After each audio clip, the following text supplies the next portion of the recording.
Memória da Petrobras, depoimento de Laércio Borges Longo, entrevistado por Eliana Santos, Cubatão, 22 de setembro de 2004. Realização Museu da Pessoa. Entrevista número MPET RPBC 007. Boa tarde. Boa tarde. Eu gostaria de começar essa entrevista pedindo que o senhor nos fornecesse o seu nome, data e local de nascimento. Bom, meu nome é completo, é Laércio Borges Longo. Eu nasci na cidade de Franco da Rocha, né, em 12 de janeiro de 1955. Senhor Laércio, você pode falar para a gente assim, como que se deu o seu ingresso na Petrobras e quando foi? Na verdade foi em 79, né, a minha entrada, mas o processo de seleção foi um pouco antes, né? Foi em 78. Eu já vinha de outras empresas, né? Já tinha uma certa experiência, né? Na parte de projetos, né? E aí prestei um concurso. Não fui o primeiro colocado, eu fui o segundo, né? Mas aí o primeiro colocado, na época, ele fez muita amizade comigo, porque no processo seletivo, né? A gente até estabeleceu lá um vínculo, né? Bem de amigo, né? Aí ele conseguiu no estaleiro Escavagima, no Rio de Janeiro, né, uma colocação melhor, porque ele era formado pela FATEC, né? E acabou indo para lá. Ele mesmo foi até em casa, né? Porque não liberavam ele se ele não caçasse o segundo colocado lá para ocupar a vaga, né? E o segundo colocado era eu, né? Aí acho que tinha mais uma entrevista para fazer, fiz, né? Fui efetivamente aprovado e de 79 até aqui permaneço, né? Você pode contar para a gente assim, alguma história marcante, engraçada que o senhor tenha vivido durante esse período na empresa? Bom, quando eu entrei, né, nós éramos, né, uma equipe, né, a grande maioria do pessoal eram todos muito jovens, né? Eu lembro que o Diego, né, que hoje é assessor do Dutra, né, também era recém-chegado, né, e a gente trabalhava no mesmo setor, né, e tinha os intervalos, né, e no intervalo a gente pegava, né, improvisava uma bola, naquela coisa de tomar o café, né, de 2 em 2 horas, de 3 em 3 horas, a gente parava para tomar um cafezinho. Naquela de parar para tomar um cafezinho, a gente pegava, embolava um rolo de papel higiênico e batia uma bolinha ali, né. Só que naquela, né, de bater uma bola rapidinho para depois voltar para o serviço, né. E um dia o chefe entra, ficou olhando para a nossa cara, nós ficamos olhando para a cara dele, né. Aí pegamos o papel higiênico, colocamos do lado lá, já não se faz mais papel higiênico como antigamente, né?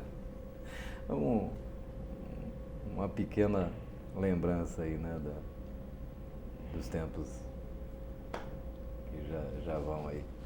Senhor Laércio, você pode contar para a gente um pouquinho assim, que o senhor se recorde dos movimentos sindicais que o senhor tenha vivido ou tenha participado?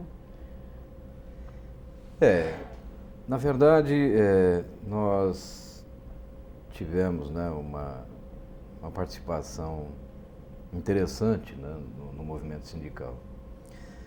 O nosso sindicato, na ocasião, ele não era unificado, né? Era o sindicato de Mauá, né, da refinaria lá de Capoava. E era um sindicato que a direção, né, resolveu refundar, porque houve todo um processo histórico, né, do fechamento do sindicato, né, em função de que no período da ditadura militar, né, teve lá uma caça às bruxas, né, 51 diretores, né, e pessoas ligadas, né, diretamente à organização sindical foram perseguidas, né. Depois teve todo um processo de anistia, né, e justamente nessa volta aí do processo de anistia que a gente começa a se integrar, né, no sindicalismo, né.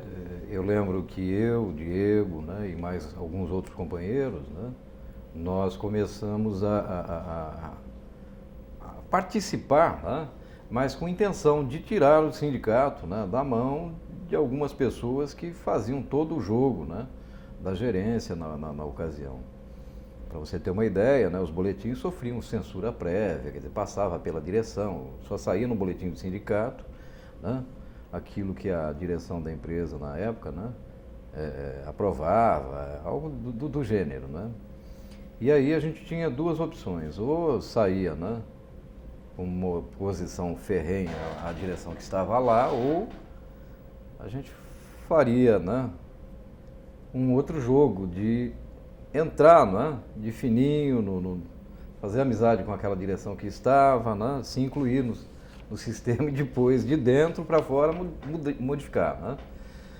Até porque, na ocasião, se você manifestasse qualquer, né, participação sindical, com certeza haveria demissão, haveria, né, retaliação. Era um período extremamente crítico, né? 79 foi um ano crítico. Havia um processo de abertura, né, em andamento, mas esse processo era muito frágil. Eu até estava comentando com o companheiro Anistiado, né, que o que salvou o processo de abertura política, né, foi o tiro ter saído pela culatra, né, quando aquela bomba estourou no colo dos militares lá no Rio Centro, né. Ali selou, né, o processo de abertura e daí todo um processo evolutivo aí, né. Bom, nessa fase nós conseguimos entrar, né, trabalhamos por dentro, ganhamos a confiança da categoria e num segundo instante, né, a gente sai com uma chapa, né, e aí efetivamente a gente dá autenticidade ao processo sindical, né, lá da refinaria, né. E esse processo continua até hoje, né, avançando, né, porque hoje a gente unifica, né, esse sindicato. Há 2 anos atrás, né, conseguimos unificar esse sindicato com Paulínia, com, né, São Paulo e Capuava, né. Não veio conosco ainda o Litoral Paulista, né, porque na ocasião não era oportuno, né, mas a gente está num processo de evolução contínua, provavelmente eles venham, né. O jornal, né, a imprensa já é unificada, né, é um primeiro passo e a gente acredita que no futuro, né, façamos parte de uma categoria estadual, né, e quem sabe até nacional, né. Não que a categoria não seja nacional, mas os sindicatos são, né, nacionalmente separados, né. Tem toda uma tradição de luta conjunta, né, a FUP nos representa, né, mas a ideia é unificar cada vez mais, né. O que o senhor achou de ter participado dessa entrevista contribuindo para o projeto Memória Petrobras? Olha, eu acho importante, né, que o lado do trabalhador que se organizou, né, e que sofreu maus bocados em função dessa ousadia de se organizar, né, frente a uma direção que foi colocada, né, em grande parte, isso estou remontando o início aí, né, de quando entrei na Petrobras, né, muito dos diretores eram tutelados pelos militares, indicados pelos militares, né. Então você tem, até hoje, né, resquícios disso dentro da empresa. É uma empresa que tem uma hierarquia, né, sobre os moldes, né, da hierarquia militar, né. Você tem toda uma estrutura, né, e que tem aquela coisa de rezar na mesma cartilha, né, e de uma maneira, né, mais ou menos autoritária. Não que isso persista. Hoje a gente sente que há todo um clima para mudar. Mas isso não veio de graça. Esse clima de mudança gerencial dentro da empresa hoje, né, ele vem de toda uma luta de resistência dos trabalhadores em seus sindicatos, né. Então a gente, obviamente, né, se sente orgulhoso de poder dar um depoimento nesse sentido, nessa via, né, de dizer que democracia e organização dos trabalhadores, né, ela vem da luta, não vem de graça, né. Aliás, né, há um ditado que diz que só há tiranos, né, quando você tem as pessoas que se submetem a eles, né. fato de você não se submeter, né? De botar a vontade própria de uma categoria, significa, né? Contribuir com o processo de democratização, né? De fim da tirania, etc. Seu Laércio, muito obrigada. Eu agradeço muito pela entrevista. Eu é que agradeço, né? A oportunidade e é uma satisfação imensa. Obrigada.